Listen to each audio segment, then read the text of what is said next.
splurge, let me jump right off the curb. Make this man fly like a bird. Spin on the first and the third. Alright, before we even get into talking about Gojo and them, can we just talk about how cold that opening sequence was real quick? I'm not gonna lie, they legit jumped out the gate with a whole little mini anime horror film before they even got into the real horror of the episode.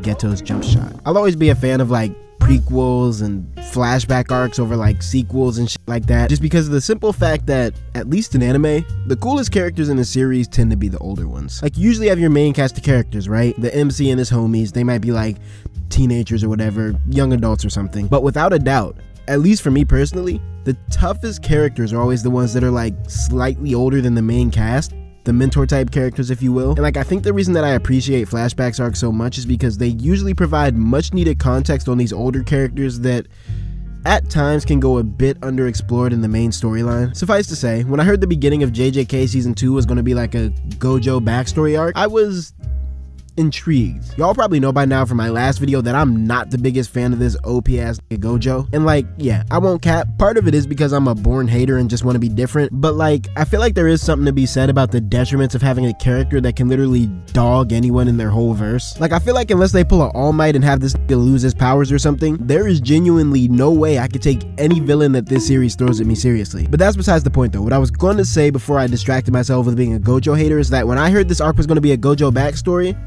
I was curious. As much as I'm kind of iffy on Gojo as far as likability goes, I can't sit here and cap I can't sit here and I can't sit here and cap he's not an interesting character. And I hope that by getting a glimpse into his past, I could kind of get some more context as to why exactly he is the way he is. I guess that for a character like Gojo who literally sits undisputed at the top of his verse, his past is more interesting than his future to me, because I'm kind of interested in what his life was like before he was a troll with god powers. Well, bruh, I guess we'll never know. Because at least based on what this first episode has shown me, I'm pretty sure that this Gojo has been a trolling god for the entirety of his life. The way this man moved at the age of 16 is almost entirely indistinguishable from the way he moves at damn near 30. Actually, scratch that. The way this nigga moved at 16 was even crazier than how he moves at 30, which is crazy to me because I thought season 1 Gojo was already moving at peak disrespect, but I guess not. Alright, first of all, before we even talk about this man Gojo's childhood antics, I just want to thank God that this Gojo upgraded to wearing blindfolds and weird shit over his eyes, because these 3 blind mice ass shades were definitely not the play. I know everyone in this verse is probably too scared to check him on that, but someone had to say it, bro. I'm sorry. Anyway, since when was this Gojo a fucking hooper? See, this is the shit that's gonna piss me off, bro, because why the do they got a court at Jujutsu High? These kids got no business on the court, bro. I'm not gonna lie, who the let this Gojo hold the rock? Because, bro, y'all need to leave hooping for us normal niggas, bro. Y'all get to fight demons and have superpowers and shit. What could y'all possibly stand to gain from the basketball court? And see, it's really a sad prospect when you think about it, bro, because imagine you're a high school hooper trying to make something out of yourself through the sport that you love, and then suddenly you walk onto the court one day and Gojo and Ghetto are out there running a pick and roll play on you. Bro, how is that fair? And it's I know these JJK niggas be cheating, bro, because we literally saw Ghetto goaltend Gojo's shot in 4K, but then again, it's let's be real, bro. If you're playing one-on-one against Ghetto and he cheats, or let's say he fouls you, or better yet, he fucks up the score, right? He takes some points away from you, are you gonna check him? Because you push the issue too far, next thing you know, you catching jaw shots from an invisible demon that this man summoned on you. So you see what I'm saying? Is it even worth it? And I know Ghetto is most definitely the type of nigga to get over competitive and start taking shit way too serious when he starts losing, because bro, he was ready to start shooting ones with Gojo after bro picked him and dropped an underhanded bucket on his ass.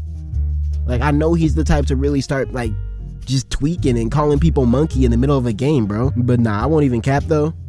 Gojo gotta have the coldest buck up of all time, bro, because who else do you know that could just casually point to their eyes and have it be a genuine threat to safety to everyone in the vicinity? I'm not gonna lie, this shit is cold as hell, bro. He said, you must have forgot what these eyes can do. These ain't no regular eyes, bro. These are the 6 eyes, bro. Lock in. He's still a dickhead though. Honestly, if you look at the way this nigga Gojo was spitting in his past, it's a little concerning, because he seemed to have this borderline sociopathic ideal that the strong had zero responsibility when it came to protecting the weak. And even though I find his future self to be a little ethically questionable, his past self was most definitely worse.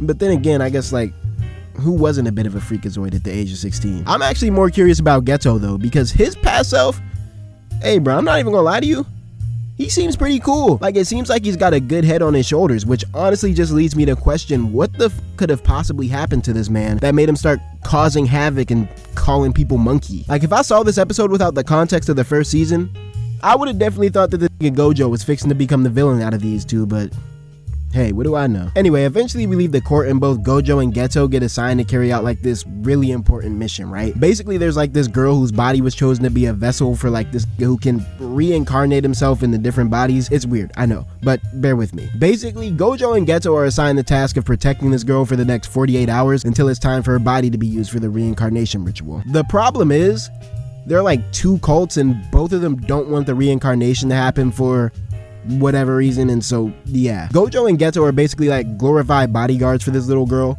But it's also kind of crazy because like, aren't they low-key leading this girl into her death as well, since like a literal demigod is about to finesse her body up off her? Like, am I tweaking? Like, am I misinterpreting what's going on here? But as far as I understand, she's about to lose her body.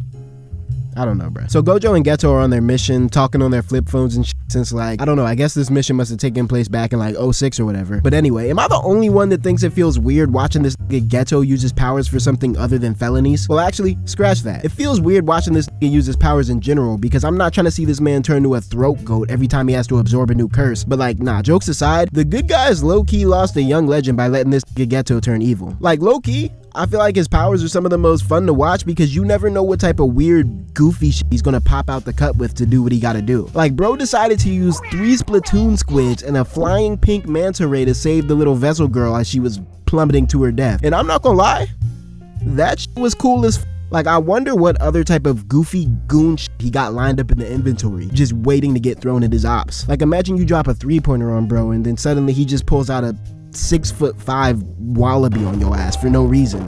Like, that shit would be crucial, bro. I'm not gonna lie. Gojo, on the other hand, while all that is going on, is just over here doing Gojo things, I guess. Like, I'm not gonna lie, it's not really that much different than the bullshit we seen him doing in the last season, bro. Like, he's still making the ops look dumb for no reason. He's still talking any nigga that's dumb enough to try to 1v1 him. Like, I'm not gonna lie, I think he's really just been like this since the beginning. Like, I think at his heart, at his deepest core, he's just an OP ass troll. And to an extent, I kinda gotta respect that. Look, bro, yeah. I just hope Shoko's doing okay, bro, because yeah, the years gone by did not do her any favors, bro. I mean, honestly, I think she looks good, but like, them eye bags are crazy, bro. Like, bro, this is what happens when you start smoking in high school, bro. Y'all gotta stop playing, bro, I swear, bro. He don't fuck up the world, excuse me, but is that your girl? If you tell, that's a good referral. He talk crazy to me, but Kendrick know I like a regular girl. You know, one of the things I love about shonen anime is how ignorant that shit be getting for no reason whatsoever. Like, yeah, all the shonen inspirational moments be cool for real, you know, follow your dreams, never give up, yada yada yada. But sometimes, after I just went through a long day of having to abide by the rules of society, I just want to see one strong nigga rock another strong nigga in his jawbone with zero regard for human life. This is where anime ignorance comes in. In healthy moderation, anime ignorance can add a sort of unpredictability to a show. Like, sure, everyone loves a little buttercup character who's always down to help people and save kittens and shit, but at the end of the day, even the sweetest characters in the game gotta know how to get a little ignorant from time to time, lest they want to get smoked in their own verse. All in all, I feel like anime ignorance simply makes a show better. But like I said earlier, it has to be in moderation. You throw too much ignorance into one anime, and you end up with a show like Baki. Now don't get me wrong, Baki goes hard, but there ain't no damn story in Baki, bro. It's just ignorant niggas boxing ignorant niggas that box ignorant niggas. It's too much. One might even say it's ignorance overload. The reason I bring this up though is because this most recent episode of Jujutsu Kaisen, it got me worried, bro. It got me worried, and here's why. Gojo, Ghetto, and Toji, that is a crazy combination, bro. That is an ignorance trifecta. Like, I want to talk about the combined felonious efforts that these three put in during the second episode of JJK Season 2. Alright, so look, we're going to divide this video into 3 specific sections, with each of these sections dedicated to covering the exploits of one of our 3 aforementioned ignoramuses. We're going to start with Gojo, who I honestly think is the least ignorant of these 3, and we're going to work our way up to the almighty ignorant himself. Toji 𝙏𝙖𝙡𝙠. Okay, so the thing about Gojo in this episode, or actually nah, the thing about Gojo in general is that he moves like an ignorant ass character without actually really being one, because this shit is literally all just a game to him. We already established in my last JJK video that Gojo is a certified troll since birth, and I would actually argue that his nature as a troll holds Gojo back from his true ignorance potential. You see, one of the key traits to an ignorant ass character is being overkill and taking every little slight way too seriously. You could take like Bakugo or Kid Gaara as an example of this type of behavior. Gojo, on the other hand, due to his trollish nature, is completely incapable of taking anything seriously, and so when he does do things that would normally be the sign of an ignoramus, everyone watching knows that 9 times out of 10, the is probably just trolling. By the way, when I use the word ignoramus in the context of this video, I'm not using it by its traditional definition, meaning like dumbass. I'm more so using it to mean like Genya.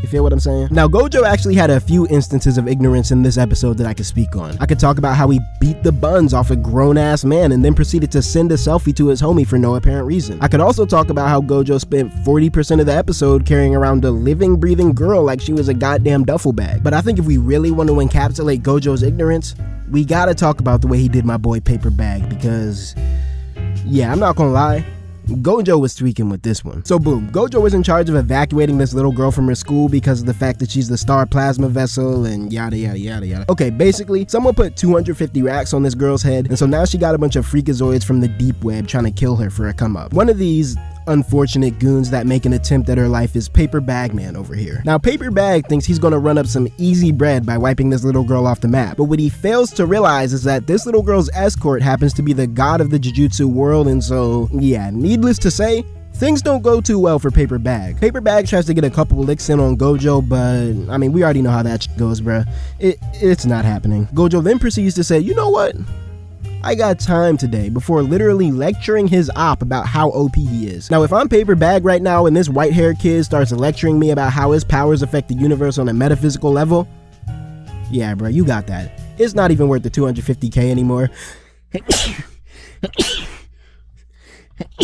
Thank you. It's not even worth the 250k anymore. I'ma just get up out of there. And you know what? Despite his goofy ass appearance, Paper Bag actually puts on a rare display of anime intelligence and attempts to escape the situation. Unfortunately for him though, Gojo isn't done flexing yet, and so he hypersonic blitzes Paper Bag and lines up a goddamn special beam cannon up to his dome at point blank range. Now look, I don't know if Teen Gojo wasn't really like fully tapped into his powers yet or what, but for some reason the attack fails. And yeah, basically Paper Bag got spared from catching a black hole to the dome. I really don't know what to make of this scene though, because like, am I supposed to assume that Gojo was perfectly cool with letting a fucking infinity blast rip through this nigga's cranium? Because if so, I'm not gonna lie, that's just peak ignorance right there, bro. Anyway, moving right along, it's time we talk about the future felon himself, Suguru Ghetto. Now, I'm not gonna cap, in my last video I actually gave Teen Ghetto some props for being a decent person and not displaying the felonious tendencies of his adult self. Well, bruh, as of today, I'm gonna have to rescind those props right back, bro, because yeah, it turns out Ghetto has always been an ignoramus, even as a teen. But the reason I went as far as to rank him over Gojo on the ignoramus scale is because of the fact that Ghetto likes to beat down on elderly men. I'm not even gonna lie to y'all, I feel kinda bad for the old man who stepped in Ghetto's path, bruh, because that nigga Ghetto went zonkers on his old ass when like it really wasn't necessary to do all that to him. Old Pops over here probably thought he still had it in him like back in the day, and then all of a sudden he blinks and Ghetto is handing his ass a 6-piece Ghetto McKnuckle meal with a biscuit and honey mustard. No bev. Ghetto beat this nigga in the face so hard, his nose turned orange like the Tsuchikage from Naruto. Ghetto beat this nigga in the face so hard, he saw his deceased pet corgi and thought his life was flashing before his eyes, when in actuality, he was actually just experiencing hallucinations from the early onset dementia that Ghetto just pounded into his skull. We should have known, bruh. We should have known from his behavior in the first season in the Zero movie that Ghetto was a prime level ignoramus no matter what age he was. Last video I wanted to give Teen Ghetto the benefit of the doubt by assuming that maybe he was a good person as a kid, but nah bro, this man has always been just as much as an ignoramus as he is a throat goat. But lo and behold, it gets worse. Even the seemingly boundless ignorance of the monkey caller pales in comparison when it's put up against the almighty ignorant himself, Toji 𝙏𝙖𝙡𝙠. The scary part about Toji is that he somehow embodies ignorance to an even greater extent than Gojo and Ghetto, and this is true despite the fact that we have yet to see him throw a single punch in this entire series. Like, for the most part, Gojo and Ghetto's ignorance in this episode was bound to their physical violence against their ops. Their everyday interactions with the people on their side were still pretty sane. Kinda. At least as sane as a Gojo interaction can get, you know what I mean? But Toji was different. Toji's ignorance transcended the realm of physical violence. Toji walked in pure ignorance. Toji talked in pure ignorance. Toji existed. Okay, bro, I'm glazing now. I think I knew this man Toji was going to be up to no good when they introduced his character in episode 1. The thing that tipped me off about his felon status was his fit, particularly his shoes. You see, let me tell you something about niggas that wear slides with no socks on. These people are not okay. This is a public service announcement. If you ever, and I mean ever, find yourself in a situation where you are approached by a man wearing black slides with no socks on, you had best exit the premises immediately, unless you want to end up on the nightly news, bruh. I'm telling you this critical information because I don't want you to end up like the nigga at the ramen shop who made the mistake of walking too close to Toji Fushiguro. My nigga got body checked and laid out. And when he tried to press Toji for making him spill his ramen, Toji proceeds to hit him with a press reversal, and he shuts that man up real quick with just a single dirty look. He then proceeds to step in his ramen as he walks away, and it's like, come on, bruh. You doing the most right now, bro. Like, you're really dead wrong for that. Speaking of dead wrong, we may have a new contender for the worst father in anime history, y'all. Endeavor? Oh yeah, he's bad. Not as bad as y'all niggas try to make him seem, but he's still a bad father. Jing Freaks? Voice crack is crazy. Jing Freaks? Horrible father, abysmal father even. I don't even gotta say why. But Toji, this man's level of L fatherhood just has me, I don't even know, bro. I am dumbfounded. When Toji's employer asks him how his son Megumi is doing, yes, that Megumi, Toji stops to think for a second. And in complete serious, he looks this man dead in the eye and asks him, who is Megumi? Nigga, your son?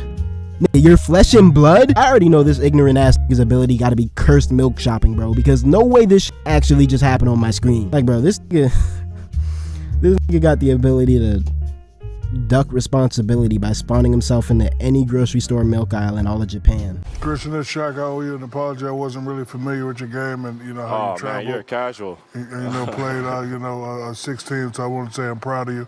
Talk about the importance. You know, it's a great day to be a Gojo hater, bro.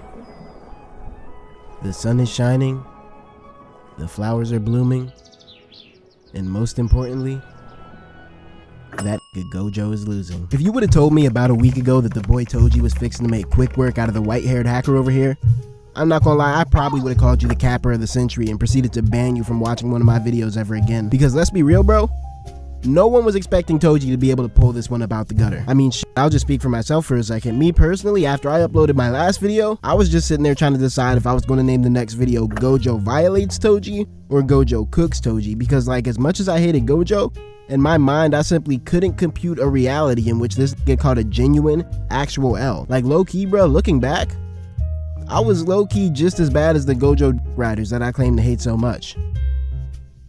And then it happened.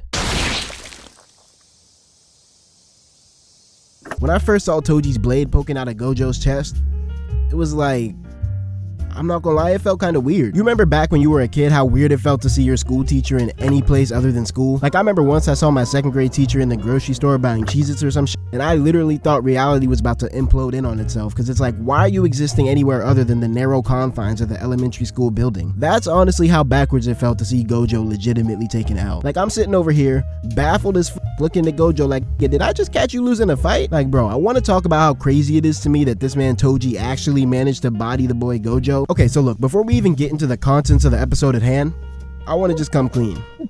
I underestimated the out of Toji Fushiguro, and for that, I am sorry. I simply was not familiar with this game, but it's like, honestly, can you really blame me? We basically spent the first 2 episodes of the season watching this Toji bullshit on the clock, bro. Like, you ever been at work and you don't got shit to do, and so you just start role playing like you're busy? That was Toji for the entirety of episode 2, bruh. Niggas was out there running 1v1 fades with Gojo and Ghetto, risking their lives for the sake of trying to smoke the star plasma vessel. And what was the Toji doing the whole time? He was somewhere up in the cut, betting on speedboat races and eating takoyaki balls, bruh. Like, in hindsight, I really can't talk shit because he got the job done. He most definitely got the job done. But like, at the time, I just had zero indication that this Toji was actually built like that. My misconceptions aside though, episode 3 actually started off surprisingly chill. One might even say, suspiciously chill. Like, I understand wanting to show the Star Plasma Vessel a good time for her last couple hours on the planet, but let's be entirely real, bruh. If you're trying to protect a VIP that currently has 250 racks on her head, the last thing you need to be doing is taking her on a beach day and going to public aquariums and shit. Like, I'm not gonna lie, if I'm Gojo in that situation, old Rico is not finna be hanging around in public eating ramen and looking at whale sharks, bruh. I'm taking her ass straight to Jujutsu High and I'll hook her up with some coloring books and a 6-piece from McDonald's, because we're not risking that shit out here, bruh. Everyone knows bad things happen in anime when you stray away from the mission objectives. Case in point, the Gojo versus Toji fight. Now, I'll give Gojo his credit where it's due, okay? He's a W-mans for trying to give Rico a memorable last couple hours alive. I can give him that. I don't know if I would have done that shit personally, because I mean, look what happens when you don't stick to the plan. But good on him, bro. More power to him. The thing is though, when you start doing extra shit that wasn't in the mission objectives to begin with, you gotta be even more locked in than you would have been originally, because now you're opening yourself up to all types of shenanigans that you didn't even really plan for. Like, I don't know how long Toji was stalking these niggas waiting for an opening to make his move, but I'll tell you this much, bro. That nigga was really in it to win it, bro, because I counted exactly 6.5 seconds between the moment Gojo started lacking and the moment when Toji stabbed him dead in the sternum, and I'm not gonna lie, getting done up after a mere 7 seconds of lackery is absolute insanity, bro. That nigga Gojo could barely watch a Vine in the time it took him to get stabbed, bro. Y'all don't know about Vine, bro. Come on now. Anyway, Gojo somehow survives being stabbed dead in the chest thanks to the power of cursed energy or whatever. And I guess he starts fiending for a get back because he proceeds to hit Ghetto with the classic anime, "You all run along, I got this guy." And it's like, bro, I understand you've never taken an L in your life before, so it's like, you probably don't really know how this shit works. But look, bro, usually when a nigga puts a blade through your chest, this isn't the nigga you're gonna wanna run a 1v1 with. Like, bro, if I'm Gojo right here, we are not running ones, bruh. We are jumping. Ghetto, let's get to work. Misato, I saw you take down one of them paper bag clones last episode, bruh. I know you got hands. Let's get to work. I'm not gonna lie, Rico, I know you're just a kid, bro, but it's like all hands on deck right now. If one of us gotta fight this demon, we all gotta fight this demon. Let's get to work. But alas, Gojo and his insatiable ego just had to run the ones instead of making the logical play of utilizing teamwork. And so now, where I'd normally talk about how Gojo mopped the floor with his enemy, I gotta talk about how this Gojo got his cheeks handed to him by Toji. Not that I'm complaining though. I mean, I'm still Gojo's biggest hater. Or well, second biggest hater, that is, because come to find out, this nigga Toji got me beat with the Gojo hating by at least a good decade, bro. Like, bro, I'm low-key a Gojo hating rookie compared to Toji, because this nigga has been hating on Goji since I'm low-key a Gojo hating rookie compared to Toji, because this nigga has been hating on Gojo since his literal childhood. Like, I'm not gonna lie, that man Toji is basically my big homie when it comes to hating on Gojo, because all I managed to do was make a couple goofy YouTube videos on dude. But Toji, that man eviscerated him. You see, the thing that dawned upon me as I watched Toji scrap is the fact that this is basically the Japanese Batman. Like, he makes up for his lack of superpowers with physical prowess, hacker-ass gadgets, and most importantly, tactics. Toji didn't beat Gojo because he's physically stronger than him. Although I will say, his speed definitely did put that man Gojo on skates. I can't even deny that. Toji beat Gojo because Toji is a chess player. You see, Gojo is the type of character who relies on his powers 100%. He don't got no type of tactics, no type of strategizing, nothing. And so when he's finally put up against a real shiesty ass nigga like Toji who scraps with pure schemes and finesse, Gojo is hard countered. He's bricked. Pause. He doesn't know what to do. Like, Gojo tries to do all that OP ass shit that he normally does, bro. Rasengan, almighty push, all of it. But at the end of the day, the instant Gojo started lacking, Toji was already there ready to turn Gojo ass into pulled pork. Like, bro, I've never seen an anime villain kill his op as violently and as thoroughly as Toji killed Gojo, bro. Toji really split that man straight down the middle like an avocado, bro. Like, he made sure bro wasn't gonna come back to life on no plot armor bullshit. Although, ironically enough, considering the fact that Gojo is still present in the future, I'm pretty sure that Gojo is somehow gonna pull this one about the gutter with some plot armor bullshit, which is really unfortunate when you think about it, cause it's like, bro, can you please let this nigga take an L that lasts longer than half an episode? Bro, please. My personal theory is that Shoko is gonna slide through and drag Gojo to the reboot van with her cursed healing or whatever bullshit she used to bring Yuji back to life in season 1. I mean, if that's what we gotta do to keep the story going, so be it, I guess. You know who I'm pretty sure is not getting rebooted though? Rico. I'm not gonna lie, in my last video, I talked a lot of shit about Gojo, bruh. I watched that nigga finally take an L, and the hater in me took over. I was blinded by the hatred in my heart, and I allowed it to get the best of me and make me say things that I honestly didn't mean. With that said, I feel as if an apology is due. I would like to use this video to issue a formal and public apology. Wake up. You niggas really thought I was fixing to apologize to Gojo, huh? It seems as if you all have fallen for my scam jutsu once again. How predictable. Nigga, I'm not here to apologize. I'm here to double down. Gojo and that Mickey Mouse ass victory he pulled out on my nigga Toji. I don't care if everyone on this goddamn planet is glazing this nigga Gojo to kingdom come right now. I, for one, will be hating on Gojo until the day I die. Like, bro, I promise you that throughout heaven and earth, I alone am the hating one. I guess y'all must not have seen episode 4's deleted scene, huh? Honestly, if you didn't see the scene, I can't even blame you because I had to go to studio map of my damn self and bribe the animators with corn chips to get my hands on this footage. But look, basically what happens is, Toji Fushiguro himself descends from heaven and pulls up on me, Teddy Slump. I know, right? Crazy, like I finally made my anime debut. But anyway, Toji passes down the flame of his Gojo hatred onto me so that I can have enough hatred in my heart to become the #1 Gojo hater of all time. It was honestly like a really touching moment. I'm kind of mad that they cut the scene, but regardless. I want to talk about the non-deleted scenes of episode 4 because all things considered, bro, this may genuinely be my favorite episode of Jujutsu Kaisen so far. But before we get into that, I want to talk to you all about the sponsor of today's video, Gojo Haters Incorporated.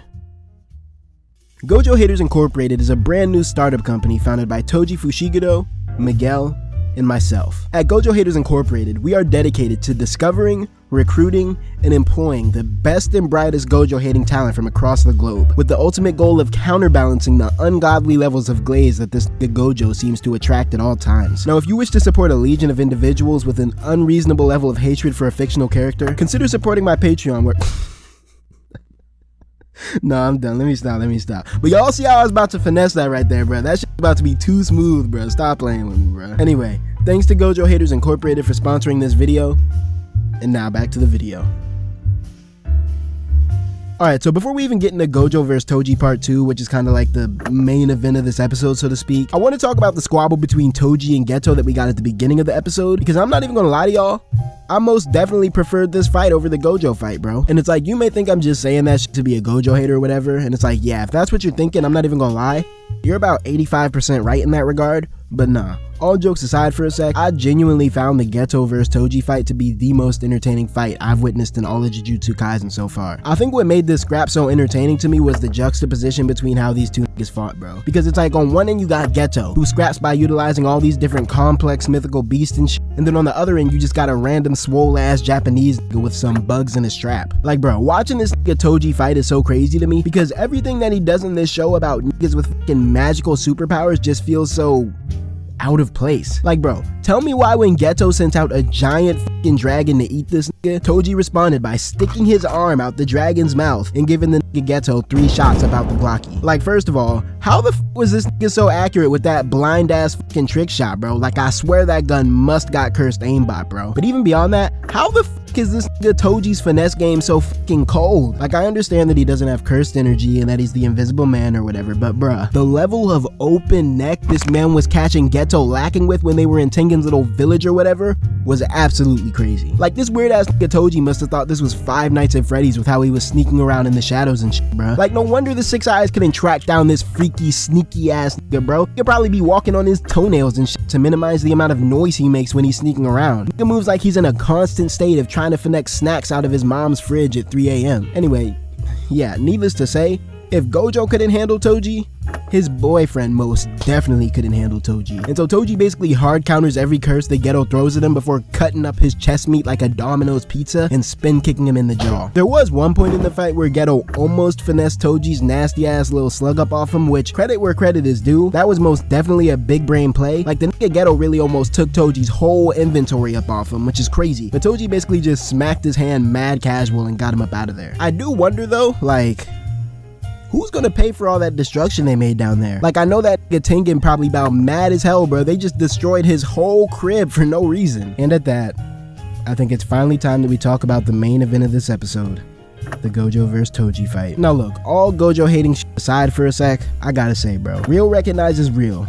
And that nigga Gojo went off on Toji. So look, I gotta give Gojo a little glaze for the way he handled this fight in particular.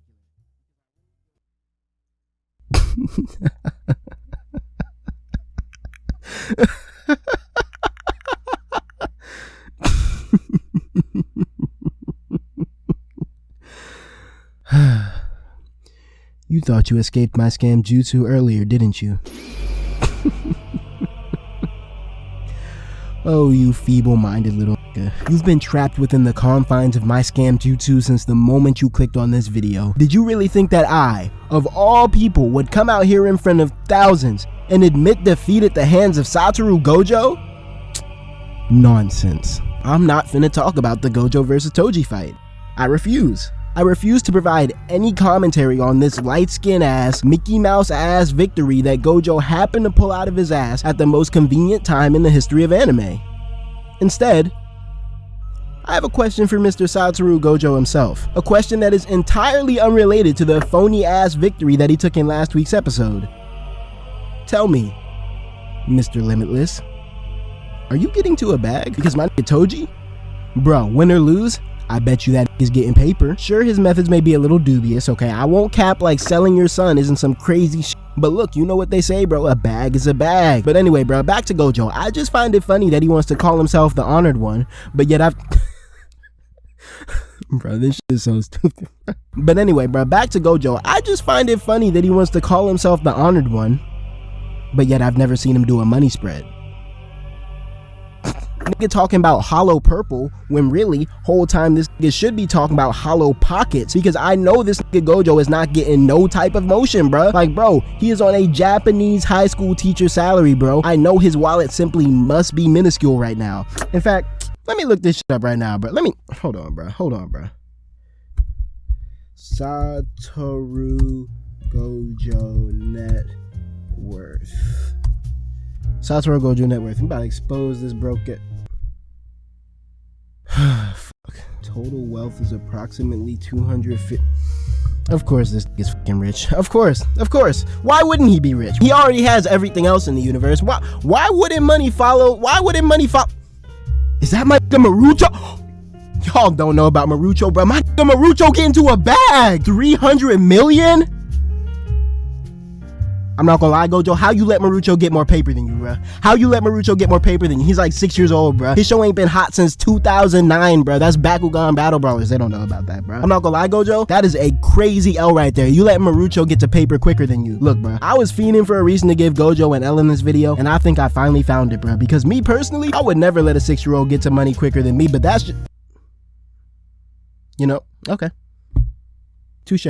Coming into the 5th episode of the Hidden Inventory arc, I would say I was more curious than anything else. Like, I think the first 4 episodes of the season did a really good job with like hype moments and world building and like all that type shit. But when I started episode 5, I had 2 blaring questions at the front of my mind. Question 1, when did this nigga here start tweaking? And question 2, when did this nigga here stop tweaking? Because at the end of episode 4, when we got the whole scene with like Gojo and Ghetto during the funeral, which, quick aside, it took me like a cool week to even realize that this scene existed, bro. Because I'm not gonna lie, since when did anime have post-credit scenes that actually have plot relevance? Because last time I checked, bro, anime post-credit scenes either spoil the entire series in 8 seconds flat, or take the most heinous villain in the whole show and turn him into a little chibi character. But anyway, when we got to the scene with Gojo and Ghetto at the end of episode 4, their demeanors were most definitely still reversed. Gojo was the one talking all villainous like, hey bro, watch out, because I'm really about to body everyone in this whole shit. And it was Ghetto who had to talk him down like, my nigga, chill, bro, you're tweaking, bro. We're Jujutsu sorcerers, bro. We're supposed to protect the people. Now, I will say, I do think the season did a good job with like leaving little Easter eggs and breadcrumbs that would go on to foreshadow Ghetto's inevitable fall into nefariousness. Like, bro, who would have thought that it was Toji of all people that gave Ghetto the monkey pass and essentially put him on to his favorite insult? But beyond just a few little hints like that, I wasn't really seeing how the story was going to manage to pull a whole Uno reverse card with these niggas' philosophies, especially with only 1 episode's worth of time to do so.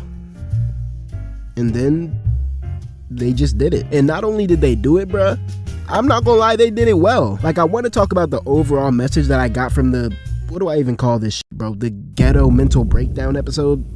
Sure, why not? I want to talk about the overall message I got from the Ghetto mental breakdown episode. This episode in particular was interesting to me because I feel like it's the first and only episode of the season where Ghetto was undeniably the focal point of the episode. Like, I was looking at the frames that I chose to use as thumbnails for prior videos, and all I saw was Gojo, Gojo and Toji, and 𝙏𝙧𝙡. I didn't see a damn of Ghetto in a single one of my thumbnails, bruh. Up until, like, the one on this video, I guess. Now, obviously, Teddy Slump YouTube video thumbnails aren't the end-all be-all when it comes to figuring out which characters were relevant in which episodes, but I do think it's a good reflection of the fact that, at least from my perspective, there wasn't really much exploration done with Ghetto's character up until now. Which is crazy to me, by the way, because I feel like Ghetto is most definitely the character that's developed and changed the most between this arc and the current events of the story. Anyway, I guess to make up for the lack of Ghetto exploration that we got this season, they decided to make the last episode of the season Ghetto's villain backstory. And after watching the backstory episode a few times and really taking my time to analyze what this episode meant to me, I've come to the conclusion that,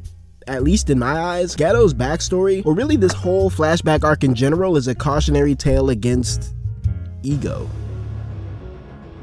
Yeah, I hope you Blue Lockians enjoyed that little shit right there, because I'm not gonna lie, that's probably about the last little bit of Blue Lock content y'all are gonna see on this channel for a long time. I want to take a look at this idea of the strongest that continually pops up throughout the entirety of this season, because I've noticed that whenever this strongest word is thrown around, a nigga's ego isn't far behind. At the beginning of the season, the strongest is a title held by both Gojo and Ghetto in tandem. Both of these niggas are essentially the strongest thing that the Jujutsu world has seen in years, and so as a result, both of these niggas' egos are through the roof thanks to having lived like 16 years of nothing but pure glaze from everyone around them. Now, I think that Gojo's ego is something that's been pretty thoroughly explored by the JJK community, simply due to the fact that Gojo's ego is always presented in such a blatant and in-your-face manner. But Ghetto, on the other hand, I don't think I've seen Ghetto's ego talked about nearly as much as his boyfriend's. Whereas Gojo's ego can be seen through his recklessness, his shit talking, and like all that type shit, I think Ghetto's ego can be seen through his savior complex. Now, initially, I took Ghetto's philosophy of sorcerers having a duty to protect non-sorcerers at face value. I gave him the benefit of the doubt in believing that he was genuine in his want to protect humanity, and I'm not gonna lie, even now a part of me still wants to believe that he was at least halfway genuine when he was spitting all that cap that he would eventually go on to do the exact opposite of. But I'm not gonna lie, bro, looking back, this nigga was definitely acting a little saviorist, bro. Like, bro, think about the little speech that Ghetto gave Rico when he thought he was about to save her from assimilating with Tengen. The nigga was essentially like, hey look, me and my homeboy,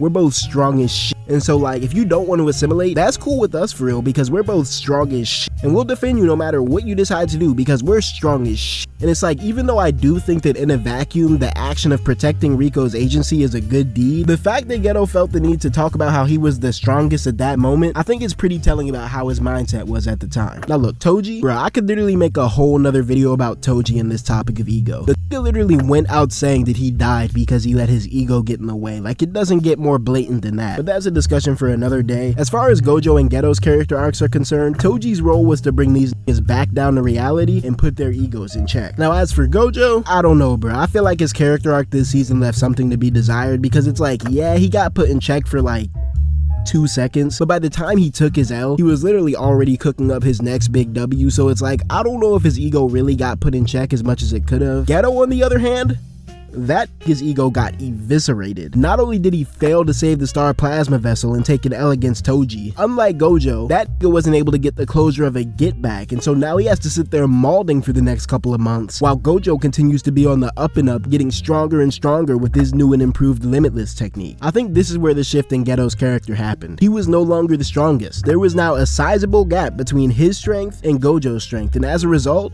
he was no longer the go-to savior. Ghetto had gone from the co-strongest to the second strongest, and his ego couldn't take that slight demotion. I know Ghetto talked a whole lot of hoopla about walking his own path and yada yada yada, but honestly, bro, I think the sole reason that Ghetto quote-unquote carved his own path is because he knew that the nigga Gojo had the whole saving humanity path on lock, and his ego would rather have him be the #1 villain than be the #2 hero. Just think about the way this nigga Ghetto talks, bruh. When you really like listen to what he be saying, bruh, I swear this nigga is more obsessed with getting on Gojo's level again than he is with actually trying to take over the world. When Gojo confronts him in that busy ass street, which like, y'all niggas couldn't have had this conversation over text, But anyway, when Gojo and Ghetto have their final confrontation, he basically goes out by saying, well, if you wanted to wipe out all of humanity, you could, so why can't I do it? He literally goes out by becoming a Gojo glazer and literally admits to Gojo's face that he wants to be him. All this to say, bro, don't be like Ghetto, bro. Personally, I've been spending like the last 6 months or so on trying to work on this very concept of like detaching my self-worth from my ego. Like, I'm really trying to detach my self-worth from like dumb shit, like the amount of views I get and that type of stuff, because honestly, bro, connecting your self-worth to your achievements is like really unhealthy, and I promise you it never ends well, bro. Because the moment you start achieving a little less than you did prior, you're gonna be looking real crazy, bro. Looking like Suguru Ghetto standing bare booty naked in the shower on the verge of going tweak mode. Don't let your damn, hit my mic. Come on, bro. See, I'm really trying to spit here and like, you know what I mean? Take a water break. Don't let your ego get in the way of your happiness, bro. Ghetto could have lived a perfectly good and fulfilling life as the #2 hero, but he let his ego get in the way of his potential to do good, and so now he's like dead, but like also somehow still alive. Yeah, I honestly don't really know what's going on with Ghetto right now. All in all, I'd give the Hidden Inventory arc a solid 8.5 out of 10. I mean, I would say 9 out of 10, but like, you see, I gotta deduct half a point due to like the excessive presence of Gojo. So like, yeah, y'all understand it. F that nigga.